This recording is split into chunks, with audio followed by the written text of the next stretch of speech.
y el procesador TMS 320 F28335 de Texas Instruments. Aquí, primeramente, gracias por su asistencia. También gracias a nuestros anfitriones de Texas Instruments que nos están permitiendo tener aquí la infraestructura de red para realizar este seminario. Este va a tener una duración de aproximadamente 3 horas y media. Vamos a presentarlo. Bueno, mi nombre es Omar Ávila, de la empresa ONIX Sistemas de Electrónica Integral. Soy el representante y director, y también está conmigo aquí mi compañero de la empresa, Valentín Nájera, que es el instructor titular de nuestros cursos. Él les va a presentar también parte de este seminario. Entonces, sin más preámbulo, pues vamos a ir directo a la presentación. Supongo que todos pueden ver mi pantalla correctamente. Y si hay algún comentario en el momento, pues pueden enviarlo por el chat. Estaré tratando de estar al pendiente de la ventana, pero esperemos que no haya ningún inconveniente. Pues comenzamos. Lo que vamos a ver aquí, primeramente, es una introducción acerca de qué es ONIX, quiénes somos, quiénes son estas personas que les van a dar esta instrucción a este seminario. Posteriormente vamos a dar una breve introducción a los DSPs, qué son, cuáles son sus diferencias con otros dispositivos, y después de ello, pues ahora sí vamos a entrar en materia para ver cómo podemos programar un DSP, qué requerimos, cuáles son las configuraciones de memoria, qué herramienta se va a utilizar, etcétera, etcétera. Toda esta parte se las va a explicar Valentín. Y bueno, una vez cubriendo esto, vamos a hacer algunas prácticas demostrativas. La idea de esto es primero identificar qué es un DSP, qué lo diferencia de otros dispositivos, después ver cómo lo podemos manejar y después ver, ya que sabemos eso, pues ver algunas implementaciones para ver realmente que esto funciona. Y bueno, al final tendremos alguna sesión de preguntas. También tendremos algunos intermedios de 5 minutos, aproximadamente cada hora u hora y media, dependiendo de cómo vaya este desarrollo, pues para no, digamos, para romper la tendencia de que cuando uno está simplemente en una clase, en una presentación de manera continua por más de 1 hora o 2 horas, pues luego a veces ya no, como que no pone atención o como que se le va la onda, ¿no? Entonces vamos a hacer esos pequeños breaks, también para que puedan ir a alguna, no sé, algo que requieran. Entonces comenzamos. ¿Quién es ONIX? ONIX Sistemas de Electrónica Integral es una empresa mexicana conformada el año pasado, dedicada al diseño electrónico de alta tecnología y conformada principalmente por egresados del CINVESTAB. Previamente, la mayoría de nosotros, bueno, todos nosotros de hecho trabajamos en esta institución en el desarrollo de proyectos. Nuestras líneas de trabajo son primeramente el desarrollo de productos de alta tecnología, enfocados principalmente en DSPs, como la tarjeta de aprendizaje con la que vamos a trabajar hoy, de hecho, con la que vamos a hacer las prácticas. También ofrecemos cursos y capacitación. Estamos aquí también, estamos ofreciendo este seminario. Y finalmente, el desarrollo de proyectos, dependiendo de la disponibilidad del equipo de trabajo. Vamos a mostrar aquí algunos de los proyectos que hemos desarrollado. Este es un sistema de control de inventarios que se utiliza ahorita a nivel nacional en las unidades del CINVESTAB. Es un software desarrollado por uno de nuestros miembros, previo también a la constitución de la empresa. Todos estos proyectos son así. Entonces, este es un proyecto que realizamos. También tenemos el proyecto de la mejora de boleta electrónica. Seguramente sabrán ustedes que en las elecciones pasadas el IFE utilizó un prototipo de boleta electrónica para hacer algunas pruebas de votaciones, no en la oficial, pero sí para algunas encuestas. Y bueno, el IFE acudió al CINVESTAB para realizar la validación de esta boleta y estas mejoras, y el equipo de trabajo que se encargó de esto fue pues el equipo de trabajo que ahora conforma esta empresa. El siguiente proyecto es una red de monitoreo de servicio eléctrico. Esto consiste básicamente en tener un medidor como el que tenemos nosotros en nuestra casa al final, digo, en la toma de energía eléctrica, pero además tiene comunicación inalámbrica. La idea de poder hacer esto es que en vez de que la persona, por ejemplo, de la CFE vaya lector por lector tomando las medidas, pues que se conforme una red eléctrica, una red inalámbrica, por la cual pues se concentre toda la información y no se tenga que estar pasando medidor por medidor. Este es otro proyecto en el que nosotros hemos participado. A los participantes que van llegando, por favor, si podemos poner nuestro micrófono en mute, a la derecha de su nombre aparece para que escuchemos solamente al instructor. Entonces, proseguimos aquí. Bueno, a otros proyectos que hemos desarrollado, un medidor de flujo para canales de riego. En este caso, pues lo que se realizó fue un medidor ultrasónico que al ponerse dentro del canal debe de medir la velocidad del sonido dentro del agua, y esta velocidad va a depender de la dirección en la que esté fluyendo el agua, por supuesto, pero pues ahí tienen que ver más factores como la temperatura, los movimientos del agua, etcétera. Entonces lleva un procesamiento relativamente complejo, y de hecho este procesamiento se realizó justamente con este procesador que vamos a revisar el día de hoy. En la parte de abajo de la diapositiva tenemos la tarjeta de aprendizaje que hemos diseñado, que es otro de nuestros proyectos, y bueno, finalmente los cursos que impartimos. Bueno, esto fue una introducción acerca de ONIC, de nuestra empresa. Ahora vamos a entrar en materia ya de los DSPs. Ahora, dado que nadie me ha dicho nada en el chat, supongo que todos me escuchan correctamente, que no hay ningún problema. Si lo hay, escríbanlo en la ventana de chat, por favor. Muy bien. Gracias, José. Muy bien, entonces, ¿qué pretendemos resolver con el procesamiento digital de señales? ¿Qué requerimos para poder hacer esto? Bueno, si queremos aplicar un algoritmo de procesamiento de señales, vamos a contar con una unidad de procesamiento. En este caso sería el DSP. Sin embargo, el DSP requiere, por supuesto, una señal de entrada en formato digital. Y para obtener esa señal de entrada requerimos, si la señal original es analógica, pues un ADC, un convertidor analógico digital. A menos que venga de algún puerto de comunicaciones de algún otro procesador. Entonces, las etapas que requerimos son primeramente el ADC, luego el DSP, y finalmente, si queremos entregar la salida en formato digital, pues vamos a requerir un DAC. Ahora, ¿cuál dispositivo es el más adecuado a utilizar para resolver este problema? Existen dos tipos de dispositivos, los programables por circuitos y los programables por instrucciones. Por circuito sería un ASIC, que es un circuito integrado de aplicación específica. Por ejemplo, un convertidor analógico digital sería un ASIC. O un FPGA. Un FPGA pues es un arreglo de compuertas y flip-flops, básicamente. Ahora, los que son programables por instrucciones serían el microcontrolador, el microprocesador de propósito general y un DSP, entre algunos otros. ¿Cuáles son entonces las diferencias entre estos dispositivos y cuál es el más adecuado a elegir para la aplicación que requiramos? Bueno, vamos a ver aquí. El FPGA, como dijimos, son celdas que contienen flip-flops y compuertas lógicas. Su programación, pues, es por supuesto de bajo nivel, ya sea utilizando VHDL, Verilog o alguna herramienta de esquemáticos. El microprocesador ya tiene programación en lenguaje de alto nivel. Lo estaríamos programando en lenguaje C, por ejemplo. Cuenta con una memoria y cuenta con puertos de comunicaciones. Ahora, ¿cuál es la diferencia entre un microprocesador y un microcontrolador?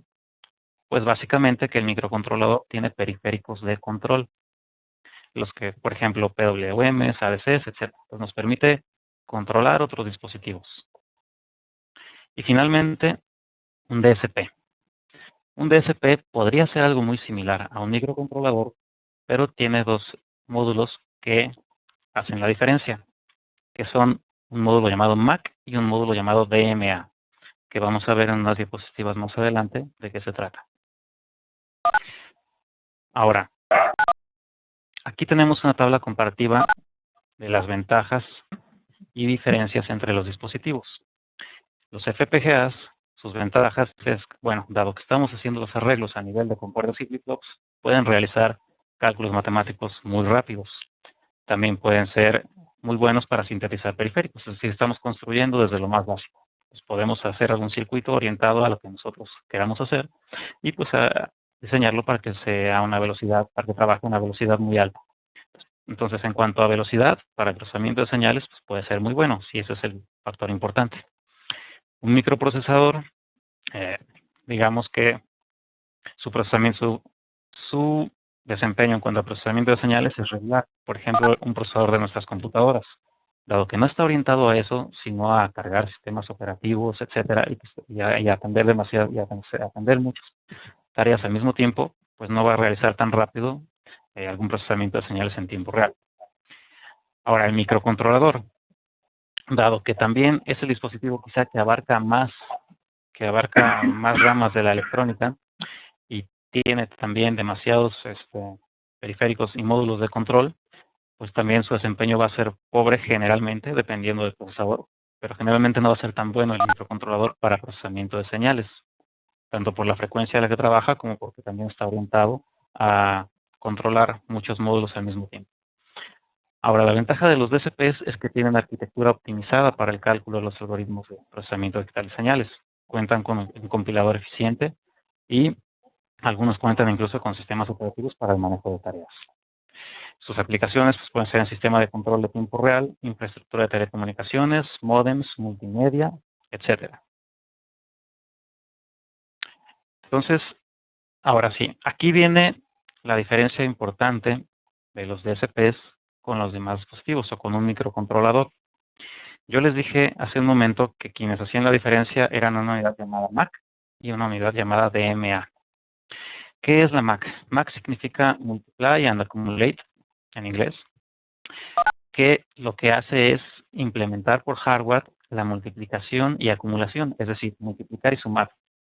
Y si observamos la mayoría de los algoritmos de procesamiento de señales, lo que hacen es una multiplicación de un coeficiente por un valor de una señal y la suma. Vuelven a multiplicar y vuelven a sumar. Tanto los filtros, la convolución, las transformadas, etcétera, todos implementan este algoritmo, estas operaciones. Entonces, si tenemos una unidad dedicada especialmente a hacer estas dos operaciones, lo va a hacer obviamente mucho más rápido que que la ALU de un microcontrolador o microprocesador convencional. Ahora, el otro módulo es el DMA. Vamos a suponer que estamos implementando un filtro en un DSP. ¿Qué tendría que hacer el procesador primeramente? Tendría que ir al ADC para tomar la muestra de la señal. Teniendo la muestra o el bloque de muestras, dependiendo de si el procesamiento es por bloque o por muestra, entonces ya tendría que aplicar el algoritmo, ya teniendo los datos en la memoria RAM. Habiendo obtenido los resultados, tendría ahora que encargarse de mover toda esa información al periférico de salida, que pudiera ser algún puerto de comunicaciones o algún DAC. Pero si se dan cuenta, entonces en esta modalidad el procesador está trabajando tanto en obtener los datos como en entregar los datos y no se está enfocando tanto en implementar el algoritmo, que es lo importante para él. Y esa tarea de movimiento de datos es justamente lo que hace el DMA. El DMA toma toda la información del periférico de entrada y la mueve directamente a la memoria RAM para que el procesador pueda trabajar allí directamente, y una vez que el resultado está en la memoria RAM, el mismo DMA lo mueve al periférico de salida, de tal forma que libera al procesador de toda la carga de tareas que implica el movimiento de datos y puede dedicarse entonces a lo importante que es la aplicación del algoritmo. Estos dos módulos, como les mencioné, son los que pueden acelerar de manera importante el procesamiento de señales en un DSP y pues es lo que hacen diferentes a los dispositivos anteriores. Entonces, espero que haya quedado claro esta parte. El significado de MAC, pregunta José de Jesús Frejo. Es multiply and accumulate. Multiplicador y acumulador, básicamente. Bueno, ahora, ¿en qué se utilizan los DSPs? Bueno, hay una gran variedad de aplicaciones, también dependiendo de la orientación a la que tengan, porque hay DSPs orientados a control, hay DSPs orientados a bajo consumo de potencia, hay DSPs orientados a video, a comunicaciones, etcétera. De hecho, Texas Instruments tiene 3 familias, la 2000, la 5000 y la 6000. La 2000 es la orientada a control, es por lo tanto la de más baja velocidad, pero a su vez la que tiene mayor variedad de periféricos, precisamente porque requiere controlar pues gran variedad de otros dispositivos. La 5000 es una familia que está orientada al bajo consumo de potencia y es más rápida, puede utilizarse para audio. Y la 6000 pues es ahora sí que la más potente en cuanto a procesamiento, velocidades y demás, pero no tiene tantos periféricos. Ahí esa familia se enfoca simplemente a recibir todos los datos por algún puerto de comunicaciones y entregarlos por otro lo más rápido posible. Ahora, aquí la idea es mostrarles un video de un par de aplicaciones que manejan DSPs. Solo que vamos a ver si se puede ver en pantalla lo que yo estoy viendo. Ok. Sí pueden ver este video que abrí en YouTube, ¿verdad? Ok, perfecto. Entonces, voy a ponerle play, espero que se vea con buena velocidad. Aquí hay 2 aplicaciones. Una es una sierra con paro automático. Es decir, aquí se está mostrando primeramente pues una sierra de las que utilizan para cortar madera. Se ve que incluso puede cortar un clavo. Lo que quiere decir que si ahí se ocurre algún accidente, pues puede ser muy malo para alguna persona. Ahí están tratando de simular el dedo de una persona y pues se ve que puede cortarlo, ¿no? Por supuesto. Ahora, ahí se activa un mecanismo que debe reaccionar en tiempo real y lo que hace es detener la sierra en cuanto detecta que está, bueno, en este caso ahí esa parte, que es una salchicha, o la idea es pues que el dedo de una persona la detenga y dice que la detiene en 5 milisegundos. Entonces, este es un ejemplo de aplicación que debe forzosamente trabajar en tiempo real. Si no, imaginen que pongamos, no sé, nuestra computadora con Windows o monitorear este proceso, pues en lo que está cerrando allí el Internet Explorer o algo, ya tenemos que ir al hospital. Entonces, ese es uno de los ejemplos. Otro ejemplo es el llamado Segway, que ahorita vamos a ver de qué se trata. Seguramente muchos ya lo conocen, aunque no hayan visto, aunque no ubiquen el nombre. Ese es básicamente el carrito de 2 ruedas. Esto es puramente un sistema de control. Este sistema pues se encarga de no perder el equilibrio mientras la persona está arriba y está avanzando atrás o adelante. Tiene alrededor, de acuerdo a lo que leí, alrededor de unos 10 procesadores. Sin embargo, la unidad principal de procesamiento, al menos en las primeras versiones de esto, fue un procesador de Texas Instruments, que es de hecho el abuelito del que vamos a ver hoy, porque son un par de versiones anteriores hasta donde recuerdo.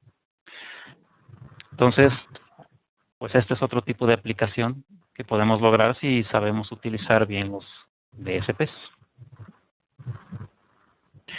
En caso de que alguien no pueda ver los videos correctamente, voy a escribir la liga a los mismos, youtube.com/ONIC Sistemas. ONIC.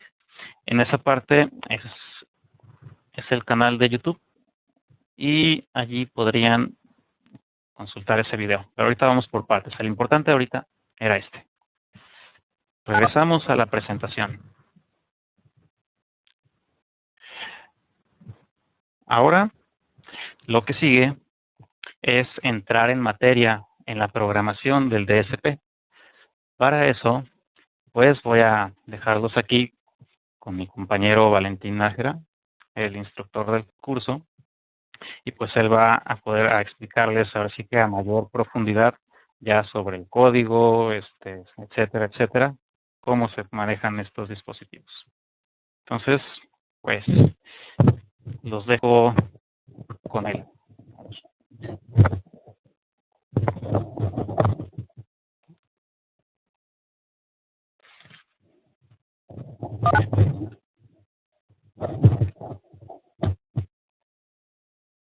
No, nada más. Bueno, hola a todos, mi nombre es Valentín Nájera, soy instructor asignado por parte de UNIF para este curso que vamos a hacer. El objetivo consiste básicamente en llevarlos en la línea de aprendizaje o la curva de aprendizaje que ustedes tendrían que recorrer en el caso de que quisieran hacer aplicaciones usando el procesador digital de señales con el que vamos a trabajar. La intención es darles una síntesis de todo ese proceso, decirles cuáles son los puntos claves en los que ustedes van a tropezar generalmente o que van a ser más confusos para ustedes. Y esta primera introducción con este seminario lo que busca es precisamente que ese proceso sea más suave. Repetir algo es mucho más fácil que hacerlo la primera vez. Para ello me voy a servir entonces de estas diapositivas y vamos a trabajar durante aproximadamente 1 hora y media o quizás 2 horas en el proceso de aprendizaje. Bien. Entonces vamos a comenzar con la parte de la arquitectura. Vamos a hablar de cuáles son los elementos sobre los que en que consiste nuestro procesador. Entonces, esta es una diapositiva que muestra el diagrama bloques del procesador. Del lado derecho aparecen todos los periféricos disponibles que tenemos en nuestro procesador.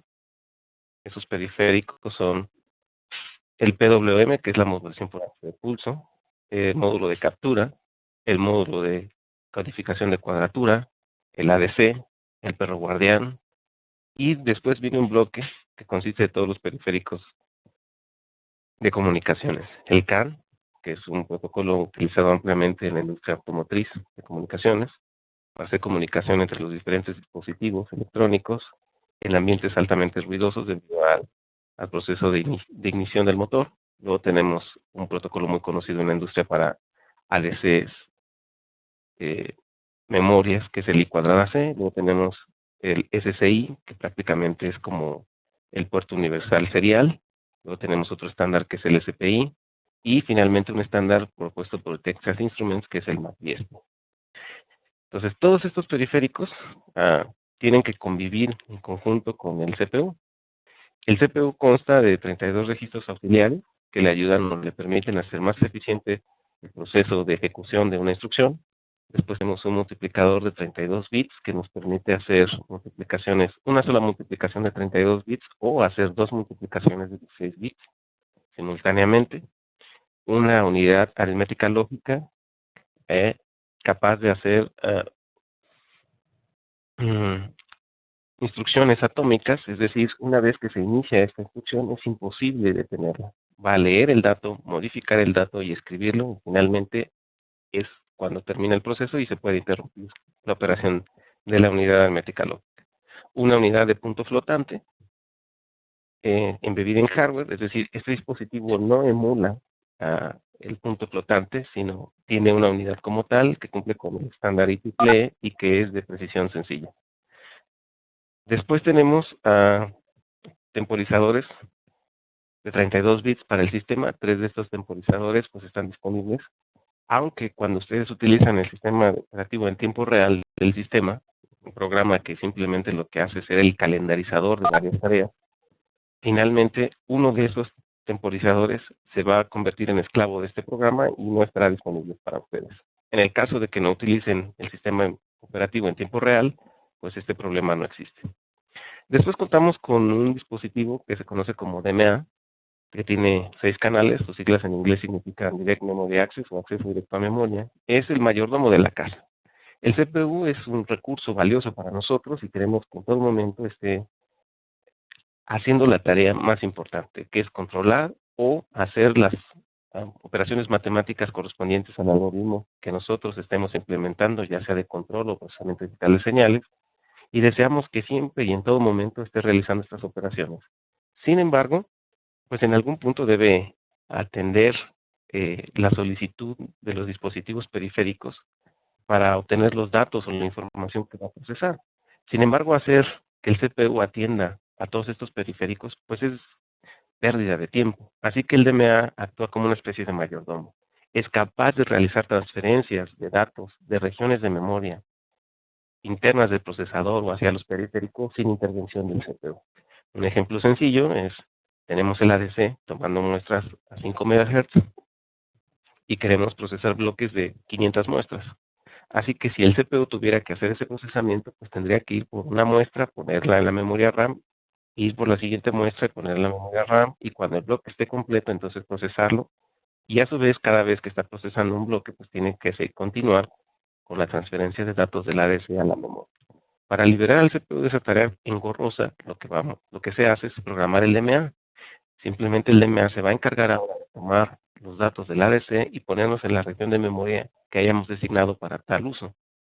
Y el DMA interrumpirá al CPU hasta que finalmente el número de muestras deseadas se haya alcanzado.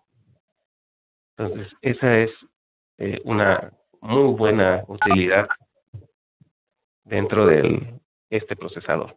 Después tenemos la memoria ROM, que es una memoria simplemente donde están las rutinas de reinicio del procesador y ejecutan se utilizan estas rutinas precisamente para determinar cuál va a ser el reinicio del procesador. Eso lo vamos a ver en unas diapositivas más adelante. Tenemos una memoria RAM de 32.000 localidades de memoria, donde cada localidad es 16 bits, y finalmente una memoria flash de 256.000 localidades de 8 bits. Y tenemos de este lado, a la parte izquierda, una interfaz externa, que lo que hace es interactuar con memorias externas que quisiéramos anexar al procesador. Es decir, el procesador tiene un conjunto de terminales, 20 terminales para direcciones, 32 terminales para datos, y nosotros podemos utilizarlas para colocar una memoria RAM. Para eso necesitamos un intérprete, por decirlo de alguna manera, que conozca cuáles son los tiempos de escritura o de lectura de la memoria, para poder obtener los datos correctamente de la memoria RAM externa que vamos a colocar. Precisamente esta interfaz se encarga de ese proceso. Es necesario leer la hoja de especificaciones de la memoria y configurar este dispositivo para que precisamente pueda hacer la lectura. Finalmente tenemos un bloque que aparece de este costado de sus pantallas, que es la emulación en tiempo real a través del estándar JTAG. Este es un estándar propuesto por la IEEE en el que uno puede acceder a los registros del procesador, prácticamente en los tiempos de ocio del procesador, y saber cuál es su estado. Esta herramienta nos va a permitir comunicarnos con el procesador y saber cuál es el estado que tiene. Entonces, en general, este es nuestro dispositivo, el MS320-28335. Entonces, en resumen, aquí está. Lo que tenemos es un procesador digital de señales de alto desempeño de 32 bits, capaz de hacer operaciones de multiplicación y acumulación de 32 bits o 2 MAX de 16 bits. Cumple con el estándar IEEE de precisión sencilla para punto flotante y cuenta con una unidad en hardware para hacer esta operación. También tiene instrucciones atómicas, es decir, no pueden interrumpirse. Tiene una respuesta a unas interrupciones rápida en el curso, o digamos, si ustedes leen las hojas de especificaciones, pueden darse cuenta que para interrupciones generadas internamente dentro del procesador, la latencia es de 14 ciclos de reloj, mientras que las externas son 16 ciclos de reloj. Recordemos que el procesador trabaja a una frecuencia de 150 MHz, que es aproximadamente 8.8 nanosegundos, el periodo de un ciclo de reloj. Contamos también con un módulo de seguridad de código, no lo hemos visto, solo se los menciono en el diagrama bloque no aparece, pero el sistema cuenta con esta capacidad. Contamos con periféricos de control, como el PWM, como vimos, un ADC de 12 bits que es capaz de tomar muestras hasta 12.5 MHz, y 88 terminales que vamos a poder tener a nuestra disposición. Estas terminales están multiplexadas con los periféricos. Eso también lo vamos a ver al final de esta parte de la revisión del procesador. El perro guardián, y tenemos también el DMA y los periféricos de comunicación. Entonces vamos a conocer un poco nuestra herramienta de trabajo. ¿Qué es lo que Texas Instruments nos proporciona para poder trabajar con estos procesadores? Pues bueno, el ambiente de programación que tenemos es el QComposer Studio. Como cualquier ambiente de programación integrado, cuenta con todas las herramientas de generación de código para poder obtener el equivalente del punto ejecutable en un DCP. En nuestro caso es un punto .exe. Entonces primero contamos con nuestro editor, como cualquier otro sistema. La salida del editor pasa por un compilador. Este a su vez lo único que hace es revisar la sintaxis y algunas instrucciones de preprocesamiento, y el resultado se lo pasamos al ensamblador, que se encarga de pasarlo en lenguaje máquina, y finalmente lo que tenemos es el enlazador. Pega todos los archivitos que tenemos y nos entrega un archivo .out, que es el equivalente del ejecutable .exe en Windows. De ahí contamos con algunas capacidades de graficación dentro del ambiente de programación y también algunos métodos para poder obtener el desempeño de nuestros códigos.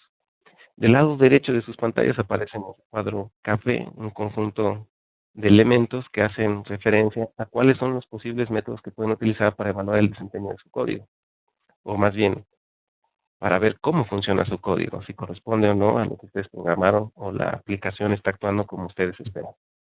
Si ustedes no cuentan con una tarjeta o alguna herramienta de aprendizaje, pueden utilizar el simulador. Está disponible para las versiones 4 y 5. La versión 6 actual del QComposer necesita descargar simplemente o hacer una copia de lo que aparecía originalmente como simulador en la versión 5 y anexársela a la versión 6. El ZDCP son herramientas de aprendizaje. Regularmente las más comunes en el mercado corresponden a Spectrum Digital. Ya tienen integrado la interfaz o el emulador USB.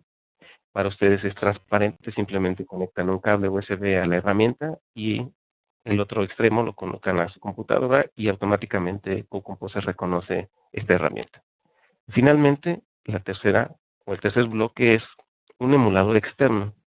Ustedes pueden, de hecho, construir uno propio usando los diagramas que Texas Instruments en su página de internet. La versión que van a encontrar es la XDS100 versión 2. Y bueno, esta herramienta les permite conectarse al procesador, simplemente hay que hacer uso de esos esquemáticos. Bueno, para dejar esto más claro y que ustedes tengan una versión más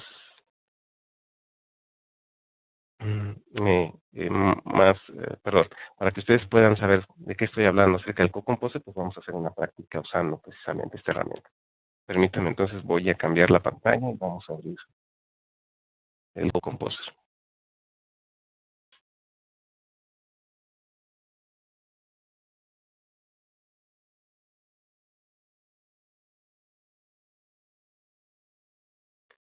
Ok, bien.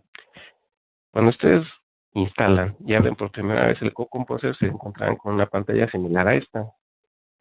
Lo que voy a mostrarles ahora es simplemente cómo desarrollar un programa o un proyecto en QComposer.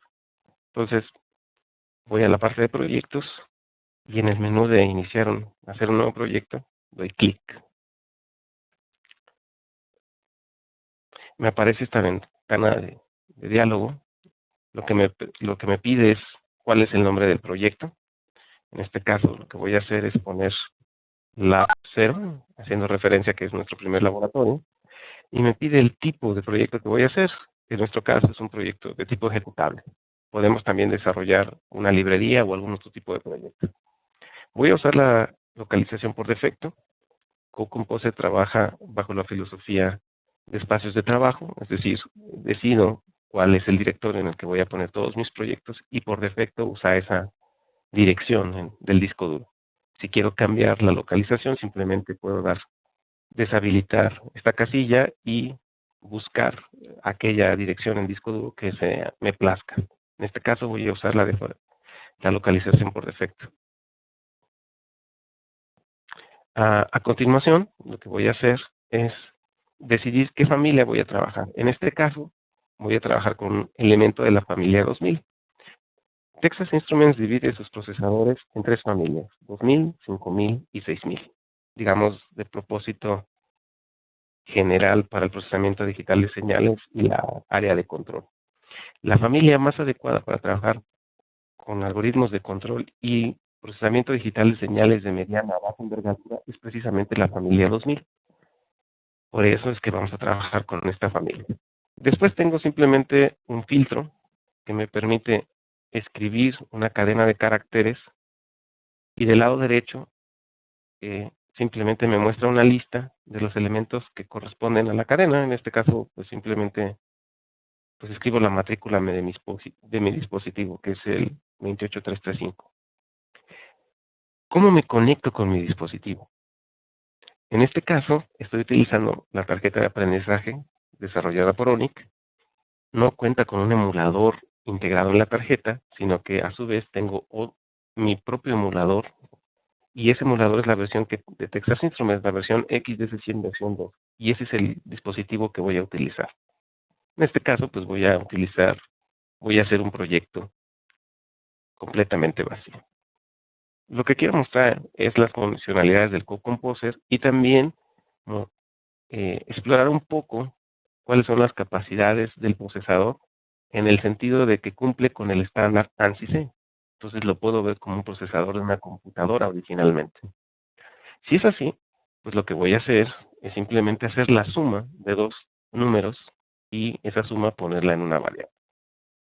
Es el equivalente del hola mundo en este tipo de procesadores.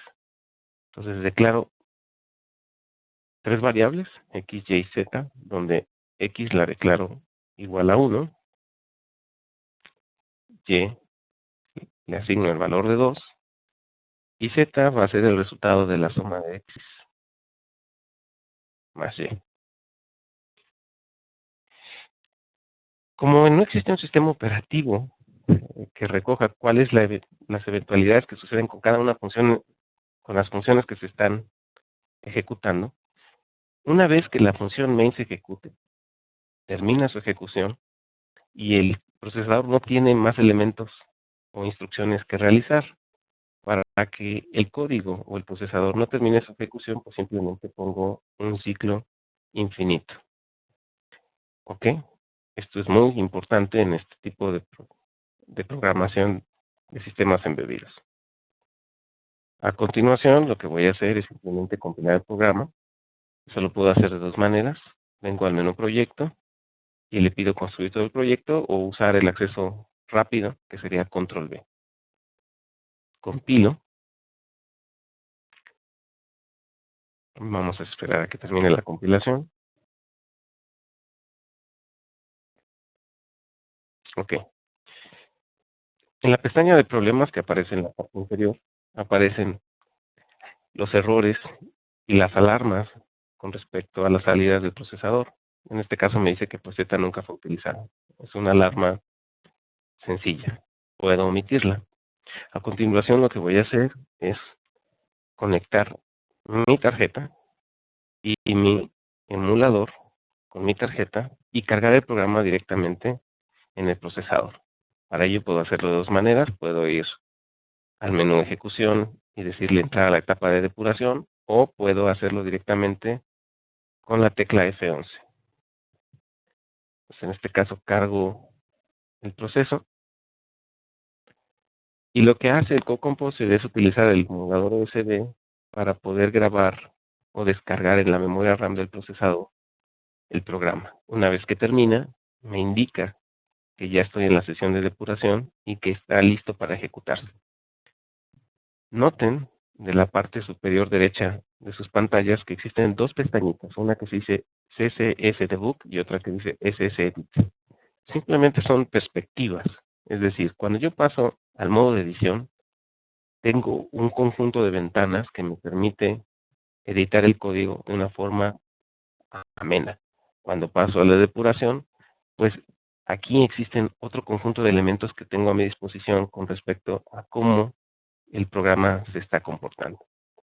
Ahora, Si yo quiero observar cuáles son los resultados de X, Y y Z, necesito observar pues estas variables de su contenido en memoria. Lo puedo hacer yendo al menú Ver y en la parte de expresiones doy clic. Automáticamente me sale esta ventana donde yo puedo colocar todas las expresiones que deseo. En este caso, CoComposer guarda las últimas expresiones que utilicé en proyectos anteriores. Así que borro las que no son necesarias y dejo aquellas que están relacionadas con mi código. Ahora voy a poner un punto de prueba en la línea 11, que es en el while. Lo que sucede simplemente es que mi código se va a ejecutar y va a llegar al while y simplemente debemos observar que X es igual a 1, Y es igual a 2 y Z es igual a 3.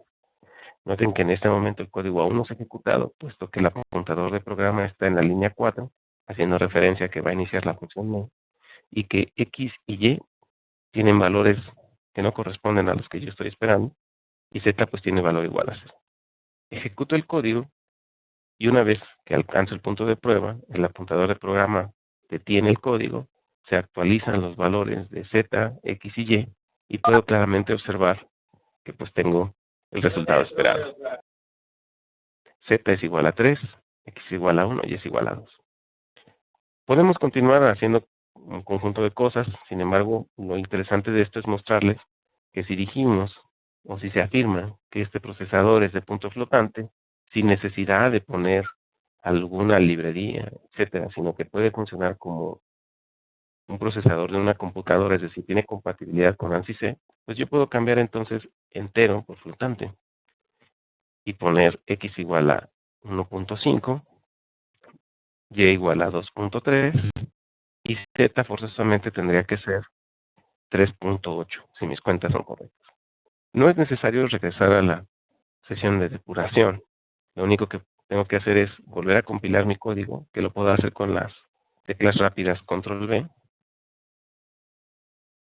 El CoComposer compila mi código, genera el nuevo .out y se da cuenta que el actual archivo que está cargado en el procesador es diferente del que se acaba de generar, por lo tanto, recargo el procesador. Noten que nuevamente mi apuntador de programa está ahora en la línea 4, haciendo referencia a que se va a iniciar la función main, y mis variables Z, X y Y pues tienen valores distintos. Ejecuto el código y ¿qué obtengo? Pues que Z es igual a 3.8, X es igual a 1.5 y Y es igual a 2.3. Con esto claramente podemos concluir que el procesador precisamente tiene una unidad de punto flotante en hardware, no está emulando la precisión de punto flotante sencilla a través de una librería o X, simplemente yo puedo pensar transparentemente, poner mis algoritmos, suponiendo que hay datos de tipo flotante. Algo más interesante sería mostrar un arreglo que correspondiera a las muestras de una señal cosenoidal. Para eso me voy a valer de la librería de punto flotante y lo que voy a hacer es crear una variable que se llama X, que de hecho es un arreglo de 100 elementos. Voy a crear ahora un ciclo for que empieza en i igual con 0 y menor que 100 e incremento en cada iteración i. Ahora lo que necesito pues es, es poner las muestras que voy generando en este arreglo. Entonces, bueno, puedo utilizar la función coseno y para generar esas muestras lo que voy a hacer es 2 por 3.1416 por la frecuencia deseada, en este caso voy a suponer que es un hertz, por el periodo de muestreo, en este caso el periodo de muestreo sería 1.0 entre 100 muestras. Y finalmente, pues, el índice de la muestra. Lo correcto aquí es convertir el entero a flotante.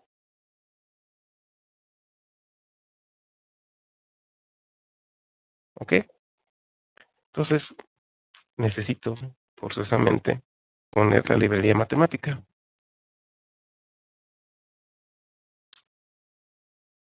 mat.h. Si todo está correcto, voy a compilar. Me marca un error, precisamente no he puesto la variable i, esa, vamos a ponerla aquí y compilo.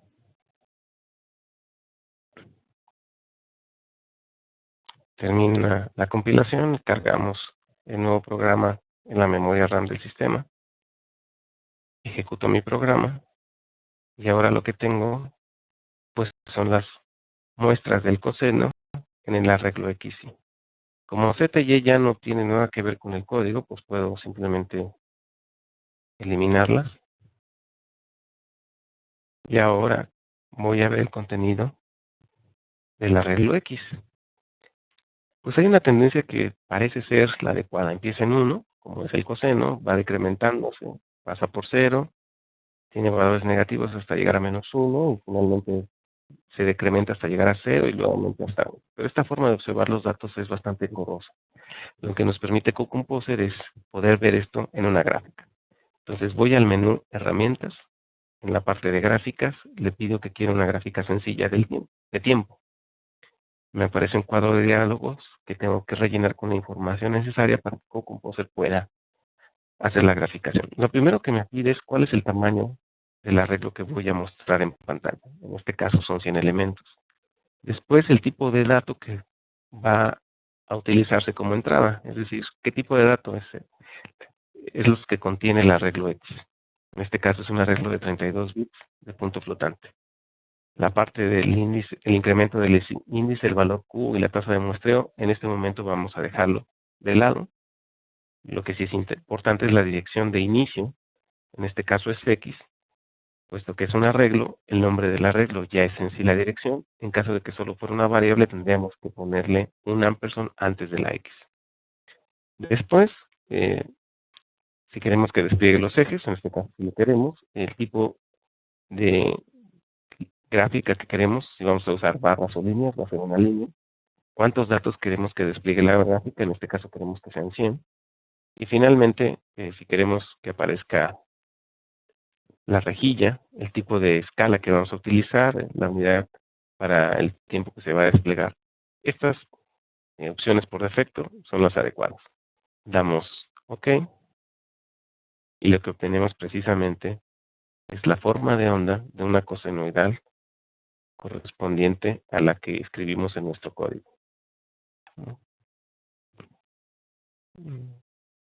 ¿Ok? Es lo que aparece aquí. Ustedes pueden reordenar las gráficas o las ventanas como lo deseen. CoComposer permite hacerlo. Puedo ponerla en donde yo quiera o prácticamente en cualquier lugar según se me antoje. Y simplemente pueden trabajar con el arreglo de ventanas que más les parezca el adecuado a sus aplicaciones. Bien. Con esto terminamos, digamos, una breve introducción a lo que hace el CoComposer, cómo se crea un proyecto sencillo, cómo podemos interactuar con nuestra tarjeta a través de la herramienta de programación.